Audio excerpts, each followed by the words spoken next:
आज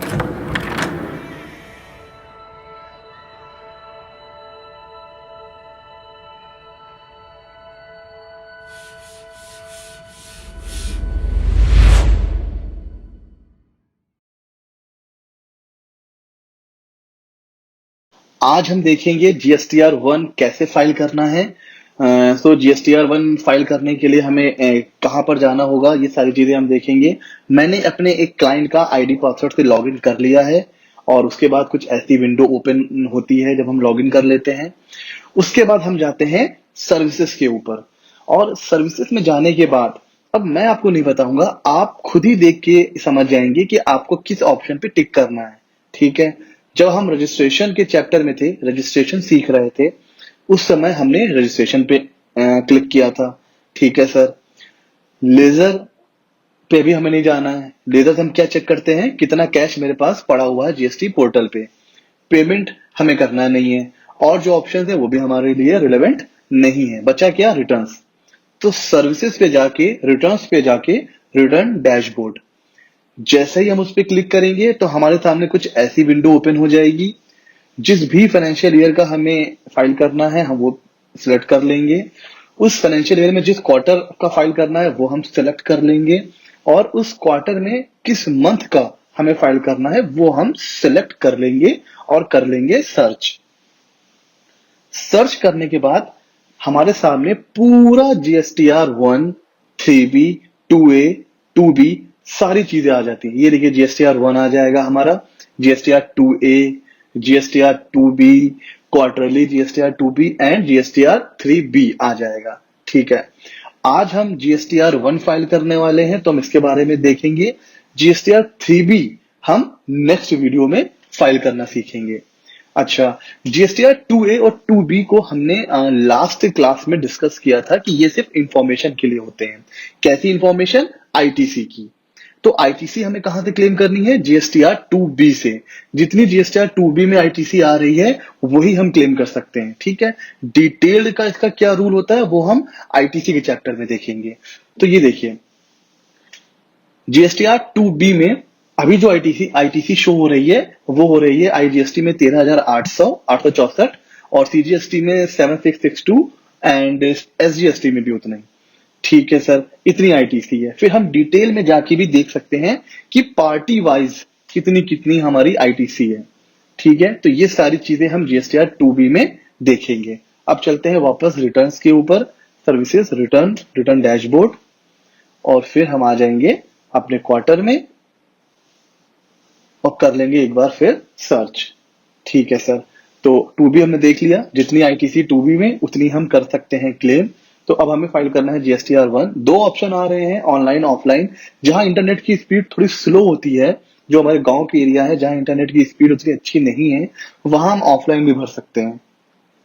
तो बाकी हम आज फाइल करेंगे ऑनलाइन। तो प्रिपेयर ऑनलाइन पे जैसे ही हमने जो है क्लिक किया तो आप देखिए हमारा पूरा GSTR 1 का फॉर्म हमारे सामने ओपन हो गया।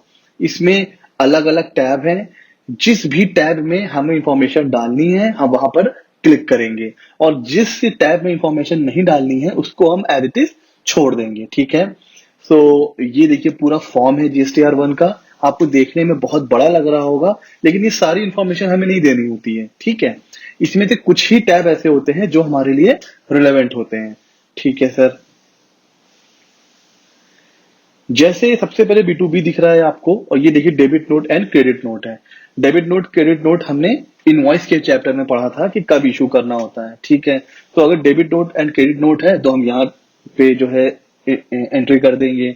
और अगर हमारे पास B2C इनवॉइसेस हैं, B2C इनवॉइसेस क्या होती हैं, अगर हमने किसी ऐसे पर्सन को सेल किया है जो जीएसटी में रजिस्टर्ड नहीं है तो उसकी डिटेल हम यहां देंगे, वो भी लार्ज, जो 2.5 लाख से ऊपर है।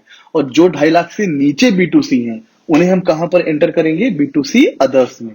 ठीक है, जिस भी टैब के बारे में आपको डिटेल चाहिए वहां जाके आप क्या करिए, कर्सर छोड़ दीजिए तो अपने आप वहां की इंफॉर्मेशन आ जाती है। B2B क्या होता है, अगर हमने किसी ऐसे पर्सन को सेल किया है जो जीएसटी में रजिस्टर्ड है तो उसको हम क्या बोलेंगे, B2B सेल।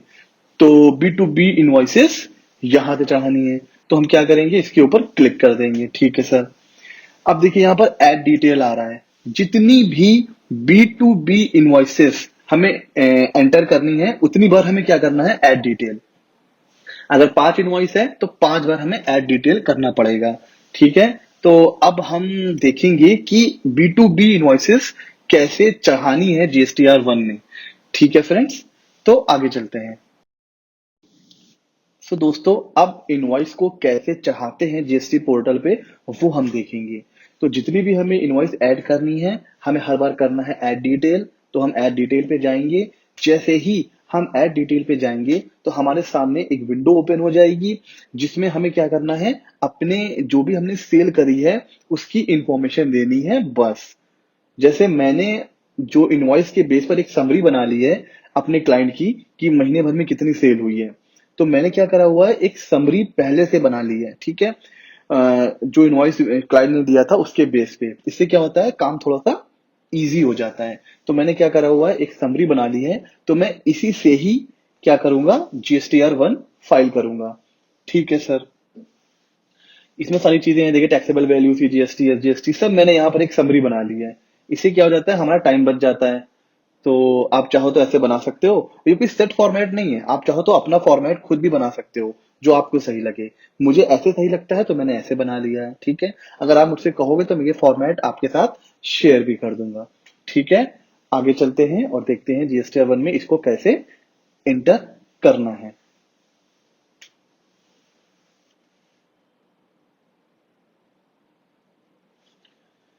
अब ये पूछ रहा है हमसे रिसीवर का GSTN क्या होता है। तो भैया मैं यहां से फटाफट कॉपी कर लूंगा रिसीवर का GSTN और यहाँ पर पेस्ट कर दूंगा। और जैसे ही मैं GSTN पेस्ट करता हूँ, ये देखिए रिसीवर का नाम ऑटोमेटिक आ गया। इसके दो फायदे हैं, एक तो जो अगर कोई एरर होगी तो हमें पता चल जाएगा, और जो रिसीवर का नेम है वो मैं मैच कर लूंगा अपने इनवॉइस से, कि ऐसा तो नहीं कि इनवॉइस में जो GSTN चढ़ा हुआ है वो कोई गलत हो गया है। तो इससे क्या हो जाता है, क्रॉस चेक हो जाता है। ठीक है, तो ये जीएसटी पोर्टल आर्टिफिशियल इंटेलिजेंस पे बेस्ड है, तो ये ऑटोमेटिक बता देता है कि नाम क्या है। उसके बाद ये हमसे कह रहा है कि भैया इनवॉइस नंबर, तो मैं इनवॉइस नंबर भी कॉपी कर लेता हूँ। फिर ये पूछ रहा है इनवॉइस डेट। अब आप देख रहे हैं ना कितना इजी है। अगर मैं आपको ना भी बताऊं तो ये सब चीजें आप क्या कर सकते हो, पढ़ सकते हो और कर सकते हो। ठीक है, पढ़ते जाना है और करते जाना है। ये कविता भी बन गई है, पढ़ते जाओ और करते जाओ। तो ये मैंने इनवॉइस डेट कर ली। जैसे ही GSTN डाला तो उसने स्टेट अपने आप ले लिया, प्लेस ऑफ सप्लाई अपने आप ले लिया। ठीक है, इनवॉइस वैल्यू, इनवॉइस वैल्यू क्या होती है, जब हम टैक्सेबल वैल्यू में GST ऐड कर देते हैं तो जो वैल्यू आती है वो होती है इनवॉइस वैल्यू। ठीक है, टैक्सेबल में GST ऐड कर देंगे तो हो जाएगी इनवॉइस वैल्यू। तो हम इनवॉइस वैल्यू को यहाँ पर इंटर कर लेंगे। ठीक है सर, यहां तक इंफॉर्मेशन हो गई। नीचे ये हमसे क्या पूछ रहा है, टैक्सेबल वैल्यू। तो जितने भी परसेंटेज की आपकी सेल है, जैसे मेरी जो सेल है वो है 12%, तो मैं 12% में जाऊंगा और यहाँ पर टैक्सेबल वैल्यू को क्या करूंगा, इंटर कर दूंगा। ये है 12%। टैक्सेबल वैल्यू वो होती है जिसके ऊपर GST लगाया जाता है। तो यहाँ पर मैं टैक्सेबल वैल्यू डालूंगा, ऑटोमेटिक पोर्टल क्या करेगा, GST मुझे कैलकुलेट करके बता देगा। और अब मुझे कुछ नहीं करना है, एक बार मैं क्रॉस चेक करूंगा इनवॉइस वैल्यू और नीचे टैक्सेबल वैल्यू और GST, ये सब चेक करने के बाद मैं क्या कर दूंगा, सेव। और ये हमारी इनवॉइस चढ़ गई। फ्रेंड्स, कितना इजी प्रोसेस था, कुछ नहीं करना है। इंफॉर्मेशन सब मांग रहा है, आपको इनवॉइस में सारी इंफॉर्मेशन मिल जाएगी। वहीं से आप क्या कर सकते हो, इंफॉर्मेशन उठाते जाओ और उसको आप पुट करते चले जाओ। तो इनवॉइस ऐड करना बहुत इजी है, इसमें कोई रॉकेट साइंस नहीं है। ठीक है फ्रेंड्स, आगे चलते हैं। तो दोस्तों, अब आप देख सकते हैं जो हमने अभी B2B इनवॉइस एंटर करी थी वो हम यहाँ पर शो हो रही है। इसी तरीके से चाहे जितनी ही इनवॉइसेस B2B क्यों ना हो, आप ऐसे ही उसकी एंट्री कर सकते हैं। चाहे वो एक इनवॉइस हो, 5 हो, 10 हो, सारी की सारी एंट्री ऐसे ही होगी। ठीक है, मैंने एक समरी बना ली थी। आप चाहें तो डायरेक्टली इनवॉइस से भी एंट्री कर सकते हैं। जैसे अगर एक दो इनवॉइस है तो आपको भी समरी बनाने की जरूरत नहीं है, आप सीधे क्या कर सकते हो, इनवॉइस से ही एंट्री कर सकते हो। इनवॉइस से जो जो आपकी रिलेवेंट चीजें हैं वो आप ले सकते हो और उसको उठा करके यहाँ पर उसकी एंट्री कर सकते हो। अब चलते हैं अगले टाइप की तरफ। ठीक है सर, तो ये जो B2C लार्ज है, यहाँ पर आपने अनरजिस्टर्ड पर्सन को जितनी भी सेल करी है उसकी सारी इंफॉर्मेशन आपको यहाँ पर पुट करनी है। सो अभी हमने क्या देखा था कि हमें जीएसटी में कुछ भी एंटर करना है जीएसटीआर 1 में, तो हमें उसके लिए क्या करना पड़ेगा, ऐड डिटेल में जाना पड़ेगा। ठीक है, बी2सी सर होता क्या है, बी2सी जब हमने किसी ऐसे पर्सन को सेल किया जो जीएसटी में रजिस्टर्ड नहीं है, तो उसको हम बोलते हैं बी2सी। ठीक है, और किसी भी एंट्री को जीएसटीआर 1 में ऐड करने के लिए हमें क्या करना है, ऐड डिटेल। तो अब हम जाएंगे ऐड डिटेल पे और हम करेंगे क्लिक।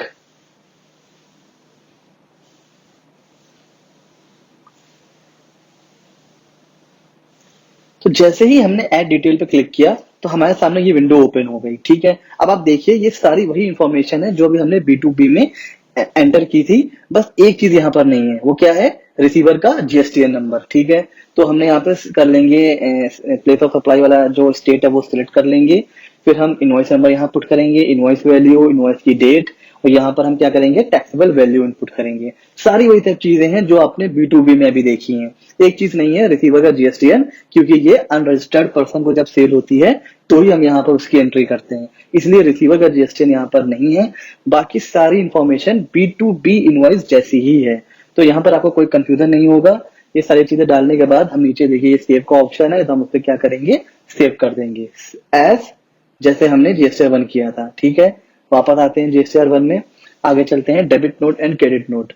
हमने सेल करी और गुड्स डैमेज हो गया या सेल रिटर्न हो गई। ठीक है, तो उस केस में हमें क्या इशू करना होता है, डेबिट नोट या क्रेडिट नोट। किसी भी वजह से सेल के वैल्यू इंक्रीज या डिक्रीज होती है तो हम डेबिट नोट या क्रेडिट नोट इशू करते हैं। तो अगर हमने इशू किया है तो उसकी डिटेल हमें यहाँ पर देनी होगी।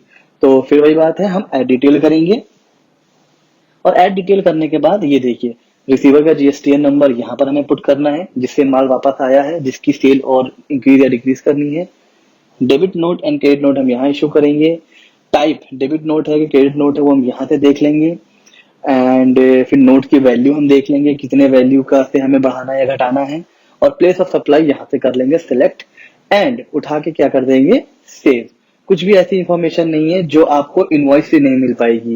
ये सारे डेटा आपको कौन प्रोवाइड करेगा, आपका क्लाइंट। ठीक है, या अगर आप कहीं जॉब भी कर रहे हैं तो जो भी आपका बॉस होगा वो ये सारी चीजें आपको प्रोवाइड करेगा।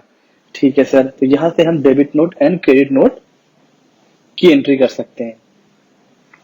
वापस आते हैं, वो था registered debit note and credit note, और ये है अनरजिस्टर्ड, यानी कि आपने किसी अनरजिस्टर्ड पर्सन को सेल की थी, अब उसकी वैल्यू बढ़ानी या घटानी है। ठीक है, तो आपने डेबिट नोट या क्रेडिट नोट इशू किया होगा तो वो इसकी एंट्री यहाँ करेंगे। एक्सपोर्ट इनवॉइस की एंट्री हम यहाँ पे कर देंगे जब भी कोई एक्सपोर्ट होगा तो। एंड अब देखिए क्या है, अमेंडेड बी2बी आपको दिख रहा होगा, amended B2B invoice, amended बी2सी and amended export invoice. ये क्या होता है, अगर आपने पहले कोई आपने एंट्री करी थी वो गलत अगर हो गई है तो उसको आप कैसे अमेंड करेंगे, यहाँ पर अमेंड करेंगे। टाइम पीरियड क्या होता है, 1 साल। जैसे ये देखिए debit note and credit note है, इसको अगर अमेंड करना है तो जिस भी फाइनेंशियल ईयर का है वो हम कर लेंगे सेलेक्ट, और debit note and credit note क्या करेंगे, एंटर करेंगे, और अमेंड नोट करके एंट्री कर देंगे। मतलब जो चीजें आपने पिछले टैक्स पीरियड में, चाहे वो बी2बी इनवॉइस हो, बी2सी हो, एक्सपोर्ट इनवॉइस हो, डेबिट नोट क्रेडिट नोट हो, उन सबको कब अगर अमेंड करना है तो हम अमेंडेड वाले टैब में जाएंगे। ठीक है सर, ये क्या है, बी2सी अदर्स। अनरजिस्टर्ड पर्सन की 2.5 लाख से ऊपर की सेल कहाँ जाती है, बी2सी लार्ज में। 2.5 लाख के नीचे कहाँ आएगी सर, बी2सी अदर्स में। ठीक है, 2.5 लाख से ऊपर हमने देखा बी2सी लार्ज में, और 2.5 लाख से नीचे बी2सी अदर्स में। और ये तो बहुत सिंपल है, इसमें तो कुछ भी डिटेल नहीं देनी है, इसमें बस आपको बताना है place of supply, taxable value और रेट। मतलब अगर आपने एक साथ 10 अनरजिस्टर्ड पर्सन को सेल करी है तो उन सबकी क्यूमुलेटिव फिगर आपको यहाँ पर देनी है।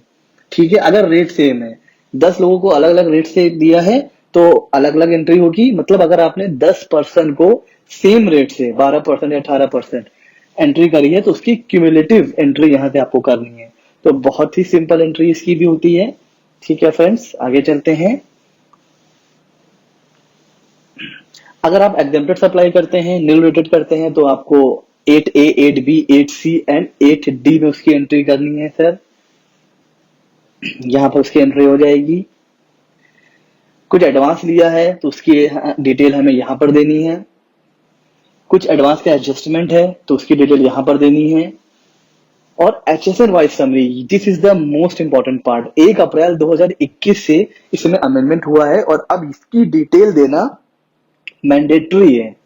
ठीक है, तो एचएसएन का रूल इसमें बहुत कंफ्यूजन है, किसके लिए मैंडेटरी है किसके लिए ऑप्शनल है, तो उसके लिए अभी आगे हम वीडियो में देखेंगे। फिलहाल अभी देखते हैं कि ये जो एचएसएन वाइज हमें समरी देनी है उसमें क्या क्या डिटेल हमें देनी है। एचएसएन कोड, डिस्क्रिप्शन, यहाँ पे हमें देनी है कि बॉक्स है कि किलो में है कि लीटर में है, वो टोटल क्वांटिटी हमें दिख रहा है, टोटल क्वांटिटी हमें बतानी है, taxable value, rate, IGST, CGST, ये सारी डिटेल हमें यहाँ पर क्या क्या क्या क्या करना है, उसकी समरी देनी है एचएसएन वाइज। ठीक है, एचएसएन क्या होता है, हर गुड्स को जीएसटी उसके नाम से नहीं उसके एचएसएन कोड से पहचानता है, एंड सर्विस को किससे पहचानता है, एसएसी से। ठीक है, यहाँ पर उसका डिस्क्रिप्शन, रेट वगैरह आ जाएगा और बाकी सारी चीजें आईजीएसटी, सीजीएसटी, एसजीएसटी, वो सब यहाँ से हमें पुट करनी है एचएसएन वाइज समरी में। ठीक है सर, और ये किसके लिए मैंडेटरी है किसके लिए ऑप्शनल है, ये अभी हम वीडियो में आगे देखेंगे। लेकिन 1/4/2021 से एचएसएन वाइज समरी देना मैंडेटरी हो चुका है, पहले क्या था, ऑप्शनल। ठीक है सर, अब हम चलते हैं आगे और देखते हैं अदर टैब में क्या क्या इंफॉर्मेशन हमें देनी है।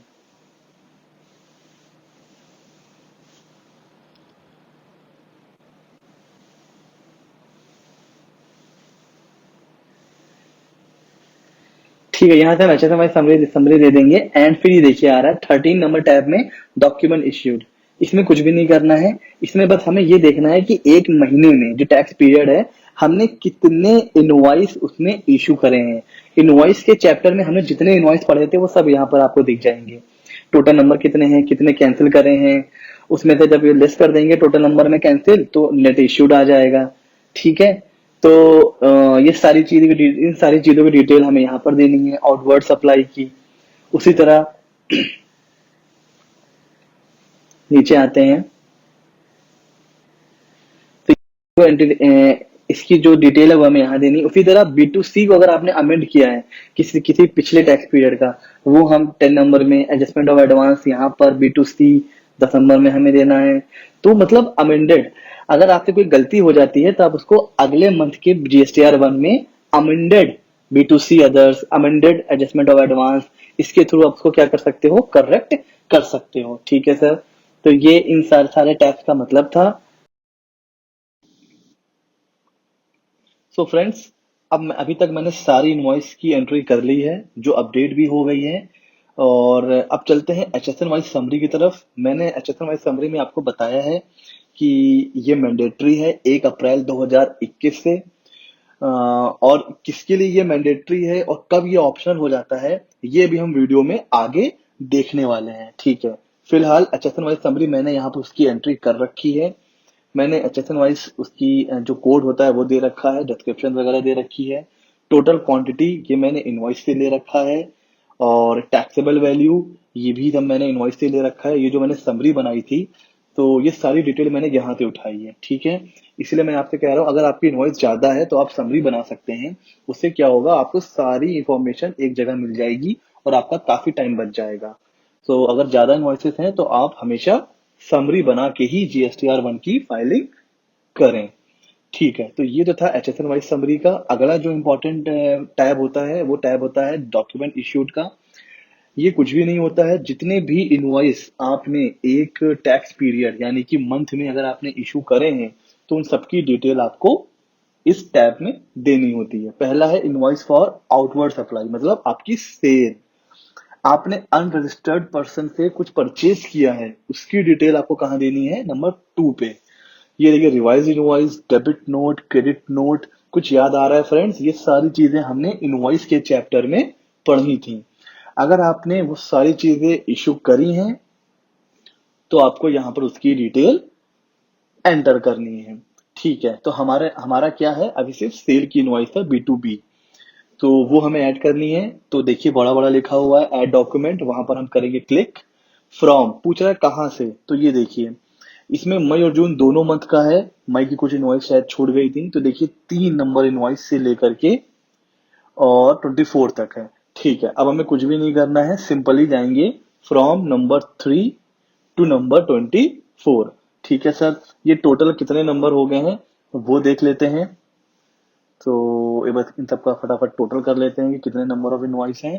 तो नंबर इनवॉइस आ रहे हैं 21। ठीक है सर, तो हम यहाँ पर 21 कर लेंगे, कैंसिल में 0 करेंगे एंड नेट इश्यू अपने आप 21 आ गया। ऐड डॉक्यूमेंट करेंगे, बाकी कुछ हमें एंटर करना नहीं है, सीधे करेंगे सेव। और कुछ एरर आ रही है, देखते हैं क्या एरर है। अच्छा, ये मुझसे ऐड हो गया गलती से, इसको मैं डिलीट कर दूंगा और डिलीट करने के बाद अब मैं जाऊंगा और करूंगा सेव और ये सेव हो जाना चाहिए। हाँ ठीक है, ये सेव हो गया है। एक बार रिफ्रेश करेंगे तो ये प्रोसेस हो जाएगा। अब चलते हैं वापस। सारी इंफॉर्मेशन अब हमने कर ली है पुट, जो जो हमारे लिए रिलेवेंट थी। जिस टैब से हमें कोई मतलब नहीं है हम वहां पर क्लिक भी नहीं करेंगे। अब हम करेंगे समरी जनरेट, क्योंकि ये बहुत इंपॉर्टेंट स्टेप है। जब हम समरी जनरेट करते हैं तभी सबमिट और फाइल रिटर्न का ऑप्शन हाईलाइट होता है।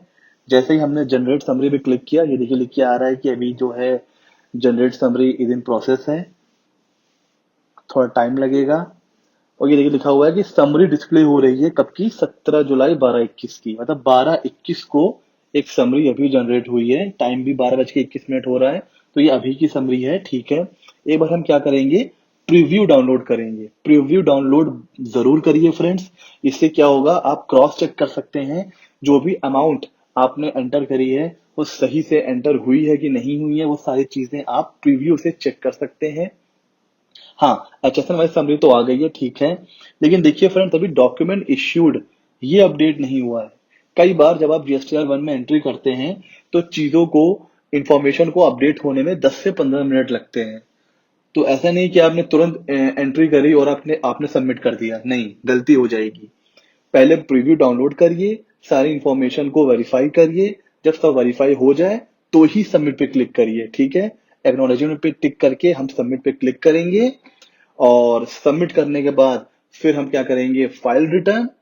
फाइल रिटर्न करते समय एक ओटीपी जाएगा आपके रजिस्टर्ड मोबाइल नंबर पर।